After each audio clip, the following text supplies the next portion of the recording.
Queridos, Abraão tem uma história interessante, é um dos grandes personagens da Bíblia. É um personagem que vai mudar a história da humanidade. Ele vivia em Ur dos Caldeus, na Mesopotâmia, onde hoje está o Iraque.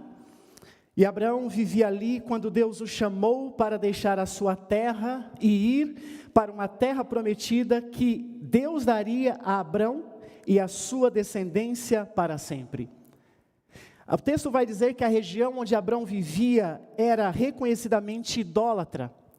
As pessoas eram politeístas e Deus, num momento muito especial, fez um chamado para Abraão, que está em Gênesis 2, 1 a 2, que diz assim: o Eterno disse a Abraão: deixe sua terra, sua família e a casa de seu pai, e vá para uma terra que eu mostrarei a você.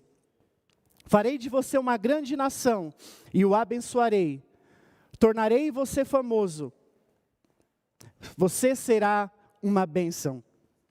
Queridos, na ocasião ele se chamava ainda Abrão e não Abraão, que quer dizer pai exaltado. E Abraão tinha uma grande multidão ao seu serviço, centenas de homens adultos prontos, preparados para a guerra. E num momento próximo, lá na frente, quando Ló é levado, seu sobrinho é levado, Abraão reúne todas essas pessoas sobre o seu comando e vai resgatar o seu sobrinho. E aí, no verso 4 diz que Abraão obedeceu e Abraão foi. Ele deixa tudo para trás. Às vezes Deus faz um chamado para mim, às vezes Deus faz um chamado para você, mas nós relativizamos, nós perguntamos: mas Senhor, será que é isso mesmo? Queridos, quando Deus chama, Deus exige uma separação. E a palavra sai-te, corta o cordão umbilical, em outras palavras, você vai romper com a cultura da terra em que você está vivendo, Abraão. Porque para que eu faça a obra que eu estou querendo em você, você tem que romper com a cultura que te prende e se tornar um instrumento de uma cultura espiritual, de uma cultura divina, de um padrão de vida que agrade ao céu. Então, sai da tua terra. Deus disse para Abraão: eu quero que você passe a confiar em mim, sem muletas, sem plano B. Eu quero que você entenda que, se parecer que vai dar errado, eu, o teu Deus, serei a sua confiança. E se você tiver a confiança em mim, eu vou interferir, eu vou agir, porque eu sou o seu Deus e o Deus da sua casa. Querido, descansar em Deus não é fácil, não porque nós não confiamos nele, mas porque é difícil para nós quando nós não temos o controle da situação. E às vezes, para que nós confiemos em Deus, Ele chega para mim, para você e diz assim: filho, pare, descanse, eu vou conduzir, eu vou dirigir a sua vida. No verso 4, quando Abraão sai, o texto bíblico vai nos dizer que Abraão tinha 75 anos de idade. E ele sai com toda aquela comitiva para a terra que Deus haveria de mostrar. Irmãos, Abraão era um homem rico, estava com a sua vida resolvida. Talvez Abraão pudesse dizer assim: Senhor, eu já estou com 75 anos de idade, não tenho nenhum filho, não tenho nenhum herdeiro. Sara já está com 65 anos de idade. O Senhor prometeu um herdeiro para nós. Senhor, eu vou ficar por aqui mesmo. Eu vou para onde, Senhor? Será que a terra é fértil? Será que lá o clima é bom? Será que eu vou me adaptar? Abraão não faz nenhuma conjectura, Abraão não faz nenhuma pergunta para Deus, porque Abraão confiava em Deus. E eu quero dizer para você nessa manhã, Deus está mostrando uma porta para você, passe por ela. O Senhor, pergunte: Senhor, o que queres que eu faça? É para ir para a direita ou para a esquerda? O Senhor quer que eu avance mais de perto ou o Senhor quer que eu recue? O Senhor está fazendo um chamado para mim. O que ou quem eu devo abandonar? Eu farei tudo porque Ele amo. Deus quer, no meio daqueles que proclamam o seu nome, a obediência. E às vezes é difícil para nós sermos obedientes a Deus. Os anos foram se passando e nada de filhos ainda. Deus então chama Abraão, manda olhar para os céus e diz: assim será a tua descendência. E Abraão creu, e isso lhe foi imputado como justiça. Mas Deus demora. Então Sara acha um jeitinho de ajudar Abraão e diz assim: olha, como Deus ainda não nos deu um filho, deita-se aqui com Agar, minha serva, e através dela vamos gerar um filho. E assim Abraão fez, obedecendo ao pedido de Sara. Abraão se deitou com Agar. Eles têm um filho, mas aquele não era o filho que Deus estava planejando para ele, não era o filho da promessa que Deus havia dito para Abraão. Queridos, passaram-se 25 anos, e só então, quando Abraão, que agora é Abraão, tem 100 anos de idade, Deus mais uma vez aparece para ele e cumpre a promessa. É curioso que Deus, quando fala para Abraão e Sara: olha, vocês terão um filho, Abraão e Sara riu. E o nome Isaac quer dizer exatamente isso, sorriso. Alguns chegam a dizer que no original hebraico, Yitzhak quer dizer gargalhada, porque Abraão riu: Senhor, se com 75 anos com 65 anos Sara, nós não fomos capazes de gerar um filho, quem dirá agora eu com 100 e Sara com 90? Sara já havia cessado o costume das mulheres. E porque eles riram, Deus diz assim: olha, o seu filho se chamará Isaac, que quer dizer sorriso. Queridos, dali a exato um ano, Deus visita o casal e eles recebem a bênção. Nasce Isaac para a alegria de Sara e para a alegria de Abraão. Queridos, creia que a grande paixão de Deus é você. Lá em João 3,16 diz assim: porque Deus amou o mundo de tal maneira que deu o seu Filho unigênito, para que todo aquele que nele crê não pereça, mas tenha a vida eterna. Da mesma forma que Deus fez uma promessa para Abraão, e Deus cumpriu essa promessa, Deus também diz para mim e para você, que nós devemos obedecer, que nós devemos fazer a vontade dEle. E Ele nos amou de tal maneira, que deu o seu Filho para morrer em meu e em seu lugar. E é interessante que quando Deus criou Adão e Eva, lá no início do Gênesis assim, que se eles pecassem, eles certamente morreriam. E Adão e Eva pecou, mas naquele dia eles não morreram. E talvez nós sejamos tentados a pensar: será que Deus falha quando Ele diz alguma coisa? Como será que nós vamos lidar com isso? Deus falou: certamente morrereis, mas naquele dia eles não morreram. Mas sabem, eles não morreram porque havia uma promessa de um Redentor, mas naquele dia sim houve morte. E aí entra um elemento importantíssimo na Bíblia. Adão e Eva não morreram, mas no relato bíblico diz que 2 cordeirinhos morreram naquele dia. E aí entra o elemento do sacrifício substitutivo de Cristo Jesus no meu e no seu lugar. O ser humano não morreu, porque alguém vai morrer no lugar dele. A história de Abraão e Isaac, quando mais à frente no capítulo 22, Deus aparece mais uma vez para Abraão. E agora, eu creio que o maior ato de obediência de Abraão é pegar o seu filho Isaac e ir para o Monte Moriá, onde Deus pediu que oferecesse ele ali em holocausto. E queridos, sabem o que significa a palavra holocausto? Queimar até as cinzas. Abraão não ia apenas matar Isaac. Abraão não ia apenas cortar Isaac.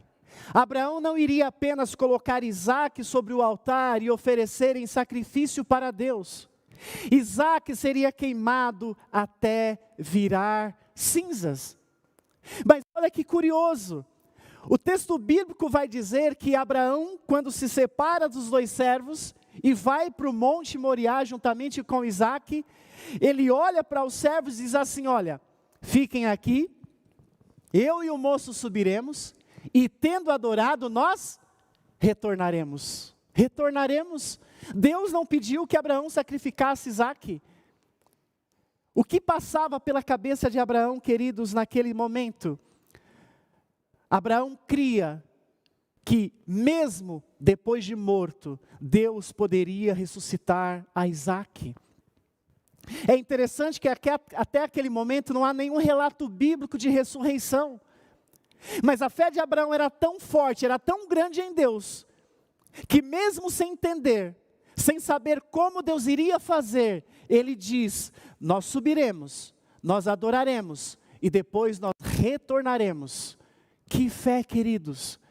Abraão sobe o monte com Isaque, prepara o altar, coloca ali as pedras, coloca a lenha, mas o coração de Abraão está pesaroso porque, não sei, talvez eu fique pensando comigo. Eu gosto de, quando leio um texto bíblico, imaginar um pouquinho, fazer algumas perguntas. Talvez se fosse eu no lugar de Abraão, eu subisse assim: Senhor, mas há 25 anos atrás agora, não há 25, há 45 anos atrás, o texto bíblico não diz quantos anos Isaque tinha quando foi oferecer em sacrifício, mas o Patriarcas e Profetas, no capítulo A Prova de Abraão, lá diz que Abraão tinha 120 anos quando foi sacrificar Isaque. Portanto, Isaque tinha 20 anos de idade. Se fosse eu diria assim: Senhor, aos 75 o Senhor apareceu para mim e disse assim: ó, eu vou fazer de você uma grande nação. Eu vou te dar um filho. E esse era o grande sonho de Abraão e de Isaque. 25 anos se passaram e eles esperando que Deus cumprisse a promessa.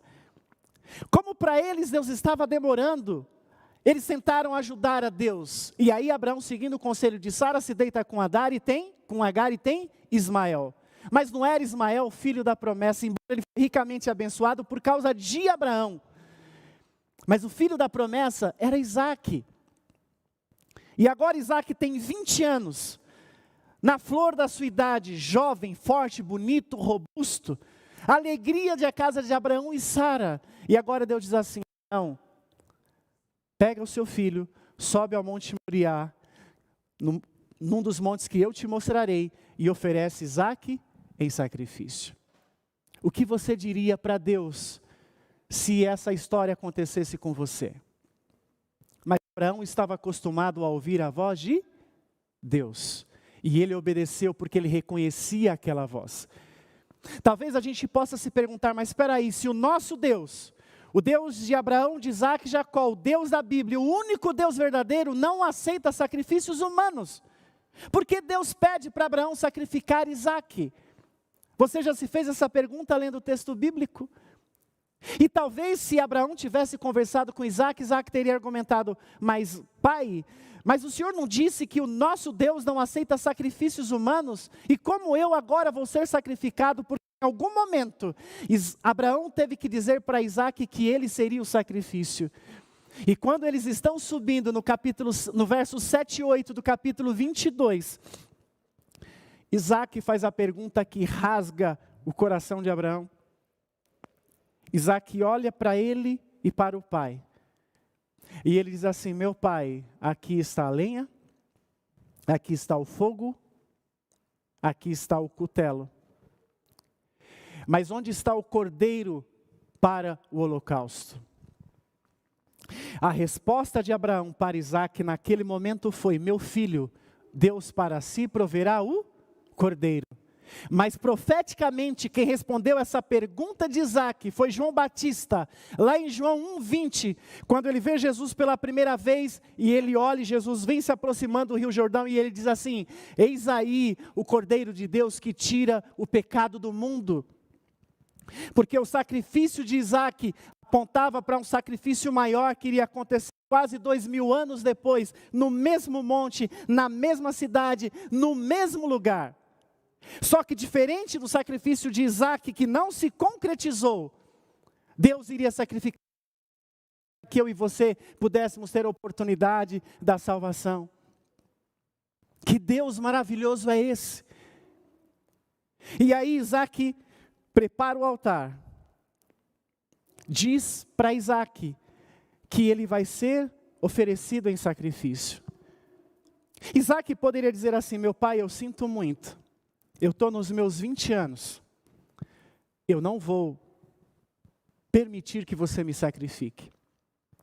Mas da mesma forma que Abraão estava acostumado a ouvir a voz de Deus, Isaque estava acostumado a ouvir a voz de seu pai Abraão. E como ele sempre for obediente, não seria naquele momento que ele ia rejeitar, que ele iria recusar. E ele prontamente se deita sobre o altar, coloca as suas mãos para que sejam amarradas. E o patriarcas e profetas, a serva do Senhor, e eu quero ler o texto, olha só o que ele diz. Com ternura, Isaque procura aliviar a dor do pai e acoroçoa-lhe as mãos. E eu fui procurar o que é acoroçoar. E no dicionário diz assim, que é encorajar, é animar. Queridos, vocês conseguem compreender isso? O coração de Abraão está cortado, ferido, machucado. Ele diz para Isaque, Isaque, Deus me pediu para oferecer você como sacrifício e eu vou te oferecer. Isaque não só aceita, não só ajuda Abraão, mas ele se deita ali. E quando ele coloca as suas mãos para que Abraão amarre as suas mãos, talvez, não sei, para mim, na minha percepção, em algum momento Abraão titubeou, Abraão duvidou, Abraão fraquejou. E agora Isaque olha nos olhos de Abraão e diz assim, meu pai, continua, me amarra, me oferece em sacrifício. Isaque animou o pai, encorajou o pai para que ele fosse sacrificado. E isso é tremendo. Ah, queridos, nós precisamos ter a fé de Abraão e Isaque. Quando Jesus multiplicou os pães e alimentou uma grande multidão, havia ali 5 pães e 2 peixinhos. Há algumas opiniões de quantas pessoas estavam ali, mas dizem mais ou menos, somando homens, mulheres e crianças, 10.000 pessoas, não sei, mais ou menos, não importa. O fato é que 5 pães e 2 peixes, talvez fosse a refeição para um, porque era o lanche de um menino. Mas contrariando a razão, Deus diz para os discípulos, trazei aqui. E Deus multiplica e toda aquela multidão foi alimentada e ainda sobraram 12 cestos. Quando também a ressurreição de Lázaro, contrariando a razão, Lázaro estava morto há 4 dias, já cheirava mal. Mas Deus diz, Lázaro, sai para fora. E Lázaro saiu. E eu pergunto para você, entre a fé e a razão, o que você escolheria? Abraão escolheu a fé, e Deus honrou e abençoou Abraão. Mas e você, se hoje Deus pedir alguma coisa para você, entre a fé e a razão, o que você vai escolher? Quantas vezes, queridos, nós não damos o resto para Deus, o resto do nosso tempo, o resto de tudo aquilo que é importante para nós. Eu queria fazer uma pergunta para você. Você já pensou se Deus investisse tempo em você, na mesma quantidade em que você investe tempo para Deus? Já pararam para pensar nisso? Quanto de tempo você tem investido para Deus? Se Ele investisse na mesma proporção em que nós investimos nele, eu posso quase que dizer sem errar, que nós estaríamos irremediavelmente perdidos, que com certeza o tempo que Deus dedica para mim e para você é muito mais, é muito maior do que aquilo de tempo que nós temos dedicado para Ele. E eu quero fazer uma pergunta, você vai sair desse culto dessa manhã disposto a oferecer o que para Deus? Se Deus que é Deus tem tempo para você, porque Ele não faz meio milagre, Deus não dá meia bênção, porque nós queremos ser apenas metade de Deus, ou oferecer metade para Deus? Quando Deus pede alguma coisa para nós, Ele espera que nós demos o nosso melhor. Não dê o resto para Deus, dê o melhor que você tem. Queridos, e aí quando Abraão está para sacrificar Isaque no verso 11, o anjo do Senhor aparece e diz, Abraão, Abraão, não faças mal ao jovem, porque agora eu sei que você realmente me ama e que vai fazer a minha vontade. Queridos, atentem que o texto bíblico diz assim, ó, o anjo do Senhor, não diz um anjo do Senhor. Os estudiosos dizem que essa expressão, o anjo do Senhor, o próprio Cristo, desceu do céu para pedir que Abraão não sacrificasse o seu filho. Abraão então olha para trás, atrás de si, vê um cordeiro preso entre os arbustos. Abraão vai, pega aquele cordeiro e sacrifica no lugar de Isaque. E aquele monte então é chamado de Monte Moriá, até o dia de hoje, quer dizer o monte do Senhor se proverá. E olha que coisa linda, aquilo que Abraão simbolicamente fez, mas não completou, 2000 anos depois, Deus faria, porque naquele mesmo lugar, naquela mesma cidade, naquele mesmo monte, Deus iria prover o cordeiro para que o ser humano não morresse. Jerusalém, o monte de Deus, proveria o cordeiro a fim de trazer a paz. Queridos, e aí no verso 18, o anjo do Senhor, pela segunda vez aparece a Abraão, visto que fizeste isso, não me negaste teu filho, teu único filho, deveras te abençoarei, certamente multiplicarei a tua descendência como as estrelas dos céus, e como a areia da praia do mar, a tua descendência possuirá a cidade dos seus inimigos, e na terra da tua descendência serão benditas todas as famílias da terra, porque você obedeceu a minha voz. Quando nós obedecemos ao chamado de Deus, há uma recompensa para esse chamado. Abraão ofereceu a Deus um filho. Deus deu para Abraão multidões, porque através dele todas as famílias da terra seriam abençoados. E aí eu quero repetir de novo João 3,16, porque Deus amou o mundo de tal maneira que deu o seu Filho unigênito, para que todo aquele que nele crê, não pereça, mas tenha a vida eterna. Jeremias 31:3, de longe se me deixou ver o Senhor, por isso com misericórdia te atraí. Deus te viu, lá no Monte Moriá, naquele dia, naquele momento. Ele sabia que naquele monte, ele ofereceria seu Filho, por causa de você, por causa de você, por causa de mim, por causa de você que está aqui na igreja. Que amor é esse? Nós não conseguimos entender. Queridos, e há um paralelo entre Isaque e Abraão. Queria resumir aqui algumas coisas. Isaque chega com Abraão em um jumento para sacrificar. Jesus entra em Jerusalém também em um jumento. Isaque sobe Moriá carregando madeira. Jesus também sobe o Calvário carregando madeira.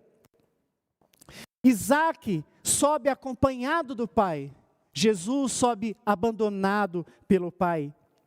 Isaque só tem o Pai, mas é amado e abençoado e abraçado por Ele. Jesus tem uma multidão à sua volta, mas Jesus nunca se sentiu tão sozinho. Isaque sobe depois de ter passado uma noite protegido, guardado na tenda do seu pai. Jesus sobe depois de ter passado uma noite na sala de Caifás. Seu rosto está sangrando, há uma coroa de espinhos sobre a sua fronte, as suas costas estão rasgadas pelas chicotadas que ele levou, a ponto de ele não conseguir carregar a sua própria cruz.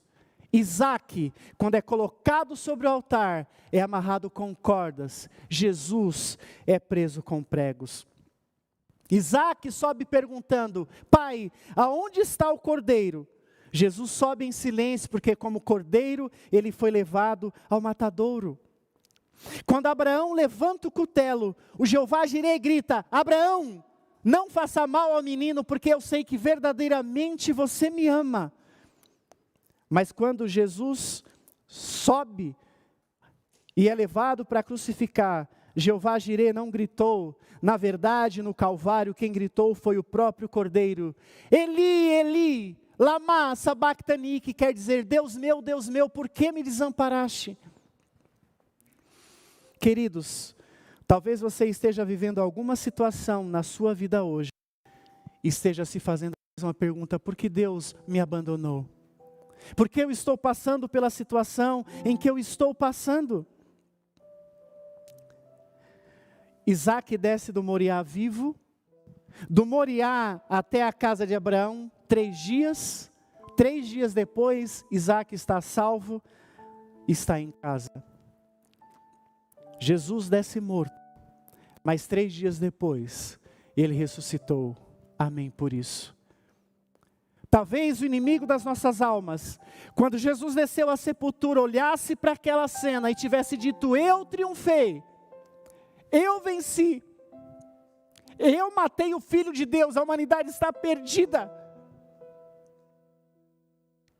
E talvez as esperanças dos discípulos, quando a gente lê o texto bíblico, quando a gente lê a história, eles saíram dali tristes, porque eles também chegaram à mesma conclusão. Nós seguimos Deus, nós seguimos Jesus por 3 anos e meio. Nós esperávamos que Ele fosse o libertador de Israel, mas Ele morreu. Aquele final de semana talvez tenha sido o final de semana mais triste da história da humanidade. Até o domingo de manhã, quando Maria vai ao túmulo, esperando encontrar ali o corpo de Jesus para que fosse embalsamado, mas Jesus não estava mais lá. Porque 3 dias depois, Jesus havia ressuscitado. E essa ressurreição é o motivo pelo qual eu estou aqui nesta manhã. É o motivo pelo qual você está aí hoje, agora. Porque o sacrifício de Jesus na cruz do Calvário permitia a mim e a você, se aceitarmos este sacrifício, termos a vida eterna. Ele olhou lá de trás, Ele enxergou a mim, Ele enxergou a você. Ele me viu no dia 10 de abril de 2021, às 11h02, aqui em Cotia, na Igreja Adventista da Granja Viana. E Ele me enxergou, e Ele disse: Oteniel, eu morro por você. Nós estamos em poucos aqui, então vou mencionar o nome de alguns. Jesus olhou e viu a Zélia e disse: Zélia, é por você que eu morro. Paulo, é por você que eu morro. Ângelo, é por você que eu morro. Renata, é por você. Railson, é por você. Raíra, é por você. Clisman, Léo, seu nome? Damares, Débora, Rosi, Walter, Paulinho lá dos diáconos, pessoal da equipe técnica, para todo mundo Jesus disse assim: é por você que eu morro. Eu não sei o seu nome que está aí em casa, mas imagine Deus dizendo o seu nome, fala o seu nome. Jesus morreu por mim, e é por isso que você está aí hoje. Hebreus 4:7 diz assim: se hoje ouvides a sua voz, não endureçais o vosso coração. E eu tenho certeza que Deus tem falado a mim e tem falado a você. Mas a grande pergunta é: quando Ele fala, você ouve a voz de Deus? Se você ouve, você obedece a Deus? Você permite que Ele assuma o controle da sua vida, que Ele seja o Senhor da sua vida, que Ele faça morada no seu coração, e que a partir daquele momento Ele tome as decisões por você? Queridos, Abraão recebe o título mais nobre que alguém poderia receber. Abraão recebe o título de amigo de Deus.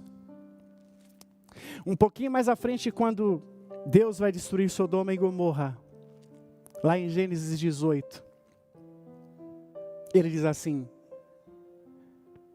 ocultaria eu alguma coisa sem revelar ao meu amigo Abraão? Talvez você olhe para essa história e diz assim: mas Abraão era o pai da fé, ele tinha um relacionamento íntimo com Deus, ele falava com Deus face a face, e eu estou muito longe disso. Mas a palavra de Deus, na palavra de Deus, está revelado tudo aquilo que Ele vai fazer, tudo aquilo que vai acontecer. Portanto, o que Ele fez para Abraão, Ele faz para mim, fez para você, Ele revelou para nós o que iria acontecer. Então eu posso dizer que nós estamos na mesma condição de Abraão. Você não está às cegas nesse mundo de pecado. Há esperança para a situação que você está vivendo. Estamos aí há mais de ano vivendo nessa pandemia. E antes nós ouvíamos lá, mas agora está perto de nós. Nós estamos ouvindo aqui, de pessoas próximas de nós que estão sofrendo. E talvez você que não crê em Deus, talvez você ainda que não seja um membro da Igreja Adventista, acha assim: está tudo acabado, esse mundo está perdido, está acabado, não tem mais jeito. Mas eu quero dizer para você que ainda há esperança, que ainda há solução. Porque esse Deus de Abraão, de Isaac e de Jacó, esse Deus que enviou o seu filho lá no Calvário para que morresse no meu lugar e no seu lugar, Ele disse assim: creia em mim e você terá a vida eterna. Queridos, outros foram amigos de Deus, assim como Enoque, Noé, Moisés. Todos esses se tornaram íntimos de Deus. E eu estou acabando. Às vezes nós estamos tão preocupados com as coisas deste mundo que nós perdemos o brilho daquilo que é maior e que Deus tem preparado para mim e para você. É como se Deus estivesse dizendo assim: vocês estão tão preocupados com as coisas efêmeras e passageiras dessa terra. Vocês se contentam com tão pouco, com uma casa nova, com um carro novo, com uma roupa X, com um bom emprego, um bom salário, talvez uma boa conta bancária, saúde na família. Mas o que eu tenho para vocês não é nada do que está aqui. Eu tenho para vocês a eternidade. Queridos, rompe o véu do tempo, ultrapassa a limitação física. Deus quer dizer para mim e para você nessa manhã: eu quero ter com quem compartilhar os meus segredos. Jeremias 33:3: clama a mim e responder-te-ei, e anunciar-te-ei coisas grandes e firmes que você não sabe. Deus tem grandes coisas para conceder para mim e para você. Mas enquanto nós estivermos preocupados com as coisinhas pequeninas deste mundo, Ele não vai revelar para nós. Queridos, nós estamos cansados de ver neste mundo de pecado. C.S. Lewis, um dos seus livros, Cristianismo Puro e Simples, ele diz assim: se eu encontro em mim um desejo que nenhuma experiência nesse mundo possa satisfazer, a explicação mais provável é que eu fui feito para outro mundo. Você já teve a sensação de que você não foi feito para cá? Que o que você vive não era a vida que Deus queria para você? Se você teve ou tem essa sensação, ela está absolutamente correta, porque nós não fomos feitos para viver aqui, nós estamos aqui de passagem. Lá, em Jerusalém, em Babilônia, na verdade, quando os judeus foram levados cativos para a Babilônia, ficaram presos ali durante 70 anos em cativeiro. Depois que Ciro liberta, e eles têm a oportunidade de voltar para Jerusalém, alguns voltaram, mas alguns não, porque a vida em Babilônia era muito boa. Haviam constituído família, riqueza, bens, negócios, estavam bem, tranquilos, sossegados ali. Então não iam sair do conforto da sua casa e voltar para a sua terra, ainda que fosse a sua terra natal, para começar do zero de novo. Mas alguns, aqueles fiéis, os remanescentes, estavam incomodados com aquela situação. E quando chega a oportunidade para que eles voltem para Jerusalém, eles saíram e eles foram para Jerusalém. Aqui, quando chega o final do ano, a gente costuma dizer, na virada de um ano para o outro: feliz ano novo. Eles não usam essa expressão lá, mas usam alguma coisa parecida, só que nós, em dezembro, eles mais ou menos em outubro. E eu não sei falar em hebraico, mas eles diziam exatamente assim: ano que vem, Jerusalém. Queridos, nós estamos nessa terra, mas nós não fomos criados para essa terra, nós somos criados para o céu, nós somos criados para Jerusalém celestial. Nós aqui muitas vezes estamos em cativeiro e ansiamos pela libertação. Então eu quero desafiar você a partir de hoje, diante de um problema, de uma dificuldade, que você olhe para frente e com os olhos da fé você diga: ano que vem, Jerusalém. Pode demorar um dia, pode demorar uma semana, pode demorar um mês, pode demorar um ano, mas nós ansiamos a nova Jerusalém. Jesus está voltando. Nós já podemos ouvir os passos de um Deus que se aproxima. Que resposta você vai dar ao convite que Deus está fazendo para você? Entre a fé e a razão, O mundo secularista em que nós vivemos, o mundo pós-moderno, o mundo relativista, sempre vai escolher a lógica, sempre vai escolher a razão. Mas como filhos de Deus, nós devemos olhar com os olhos da fé. E ainda que a gente não consiga entender, enxergar o que está à nossa frente, devemos confiar que o Deus que vai ao meu lado, ao seu lado, vai continuar e vai nos levar em segurança até o porto seguro. Então, entre a fé e a razão, que eu e você escolhemos a fé e não a razão. Porque todos aqueles que fizeram isso, alcançaram a vitória. O trio vai cantar uma música agora. E eu queria que você pensasse na letra desta música. Quando você ouvir a voz de Deus, que você não relativize, que você não relute, que você não adie, que você não procrastine, que você não argumente com Deus, mas que você possa aceitar pela fé a palavra dEle na sua vida, que Ele possa ser o seu Senhor, que Ele possa reinar absoluto no trono do seu coração, e a partir de hoje, você tem uma nova experiência em Cristo Jesus, porque Ele se tornou o Senhor da sua vida. Que Deus te abençoe.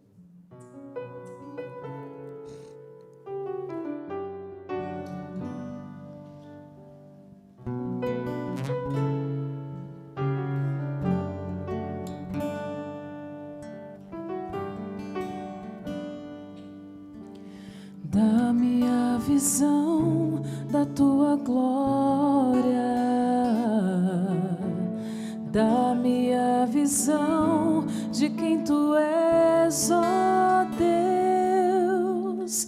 Abre os meus olhos para que eu possa ver que é de ti somente que eu preciso. Tira-me o prazer por este mundo. Tira-me o prazer. Mostra-me o prazer de estar contigo, ó Pai. Preciso tanto ver com os teus olhos. Vem me envolver com os teus braços. Faz-me morrer pra mim mesmo. Ajuda-me a viver para ti. Faz-me entender que és tudo que eu preciso. Eu sou teu e tu és meu Senhor.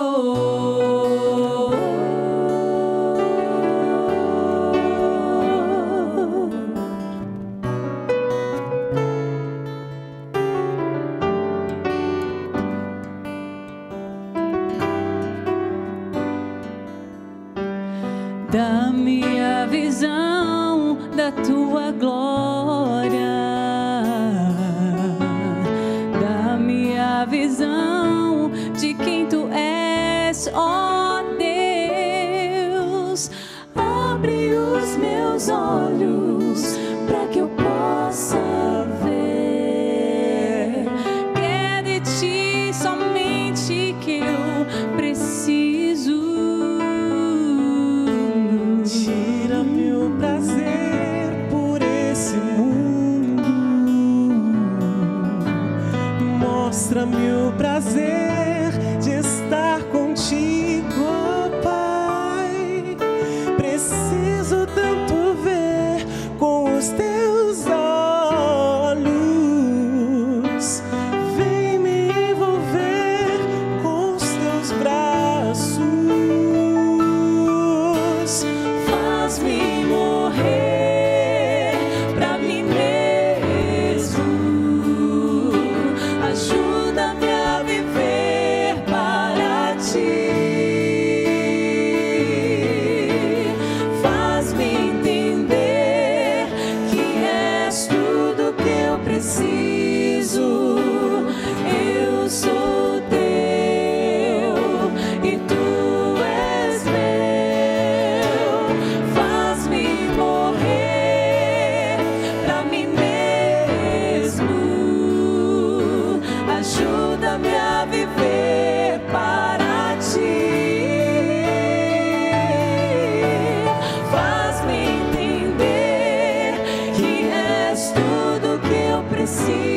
preciso.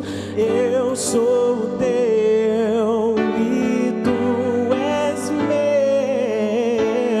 Eu sou teu e tu és meu. Eu sou teu e tu és meu.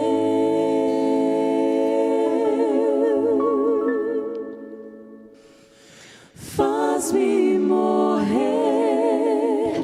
pra mim mesmo.